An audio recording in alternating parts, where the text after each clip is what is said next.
Baik, assalamualaikum warahmatullahi wabarakatuh. Di sini saya menjelaskan tentang studi kasus pasien jantung di ruang rawat inap mengacu pada Permenkes nomor 11 tahun 2017 tentang keselamatan pasien. Dengan outline-nya, yang pertama adalah latar belakang, yang kedua ada Permenkes nomor 11 tahun 2017, yang ketiga ada studi kasus pasien jantung, yang keempat identifikasi penyebab masalah, yang kelima analisis risiko, yang keenam strategi pencegahan, yang ketujuh evaluasi keberhasilan, yang kedelapan indikator keberhasilan, dan yang kesembilan adalah kesimpulan. Latar belakangnya yaitu keselamatan pasien adalah suatu sistem yang membuat asuhan pasien lebih aman, meliputi asesmen risiko, identifikasi dan pengelolaan risiko pasien, pelaporan dan analisis insiden, kemampuan belajar dari insiden yang tindak lanjutnya, serta implementasi solusi untuk meminimalkan timbulnya risiko dan mencegah terjadinya cedera yang disebabkan oleh kesalahan akibat melaksanakan suatu tindakan atau tidak mengambil tindakan yang seharusnya diambil. Permenkes nomor 11 tahun 2017 dari 7 sasaran tersebut SKP 6 secara khusus menekankan bahwa pencegahan pasien jantung yaitu yang pertama adalah mengurangi risiko pasien cedera akibat jatuh melalui asesmen risiko sejak awal masuk hingga pasien pulang. Yang kedua adalah melakukan intervensi pencegahan yang sesuai dengan hasil asesmen, misalnya pemasangan gelang kuning pada pasien risiko jatuh. Yang ketiga ada monitoring dan dokumentasi kejadian jatuh sebagai bagian dari pelaporan insiden keselamatan pasien. Lalu implementasi Permenkes ini mencakup asesmen risiko, edukasi pasien dan keluarga, peningkatan keselamatan dan juga pelaporan pasien. Studi kasus pasien,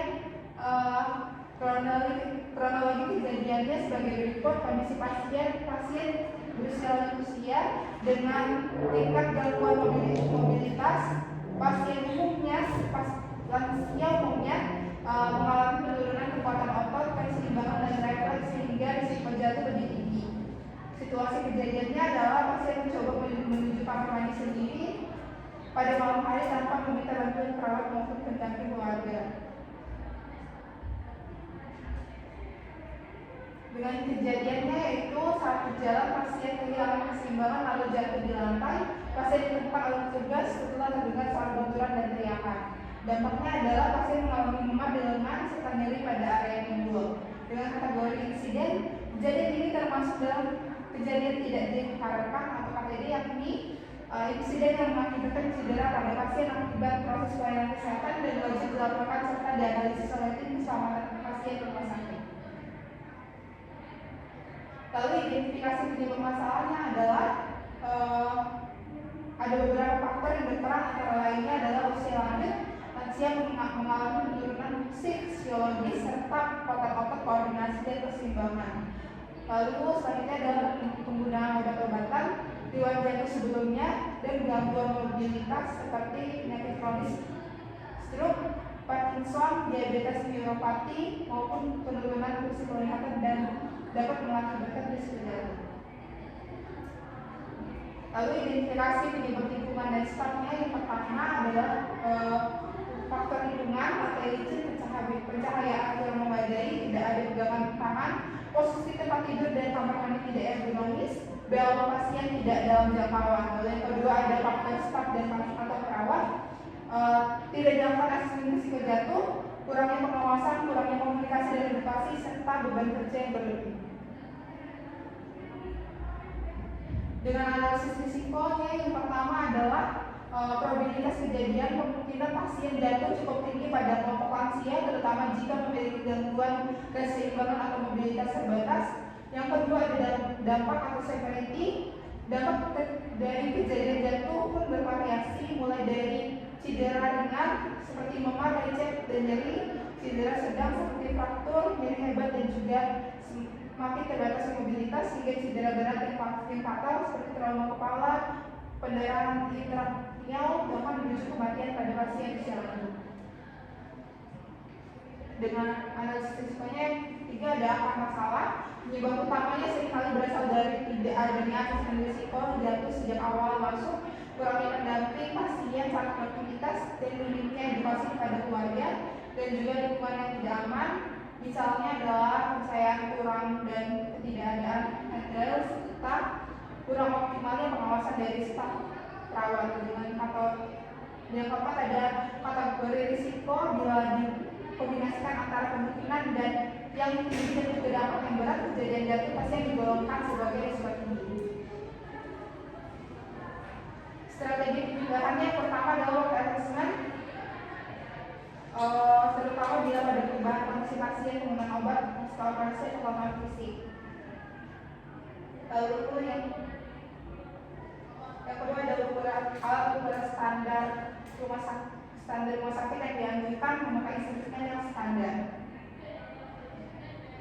Hasil asesmen dari hasil asesmen pasien dikelompokkan dalam kategori rendah, sedang, atau tinggi. Yang keempat ada tindak lanjut pasien dengan risiko tinggi diberi tanda khusus, misalnya dalam warna kuning dan membutuhkan intervensi tambahan.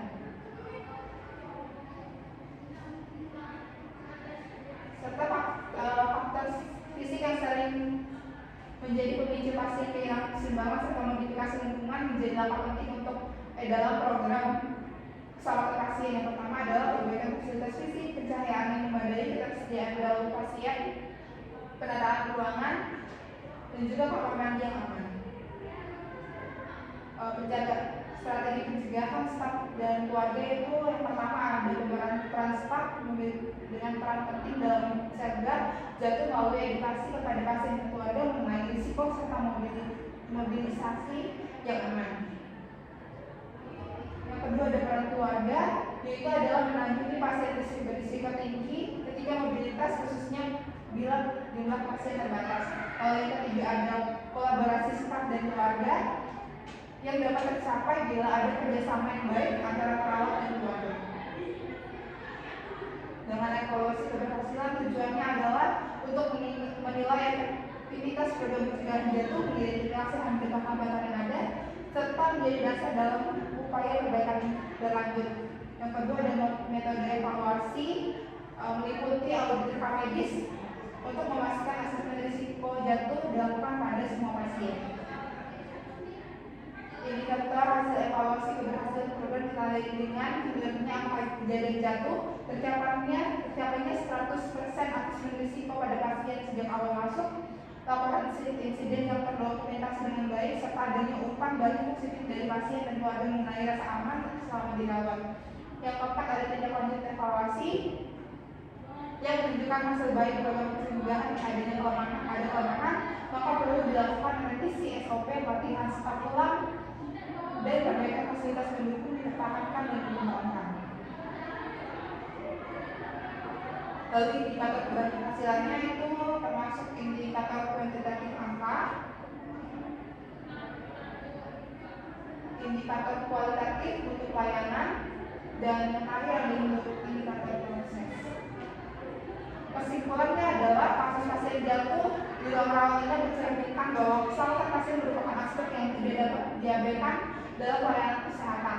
Jatuh dapat menimbulkan dampak serius baik secara fisik, fisiologis maupun finansial, sehingga rumah sakit wajib melakukan identifikasi penyebab, analisis risiko, penerapan strategi pencegahan serta evaluasi berkelanjutan sesuai standar yang ditetapkan oleh Permenkes Nomor 11 Tahun 2017. Pencegahan hanya bisa tercapai melalui keterlibatan seluruh tenaga medis kesehatan, dukungan manajemen, edukasi kepada pasien dan keluarga, serta budaya keselamatan yang kuat.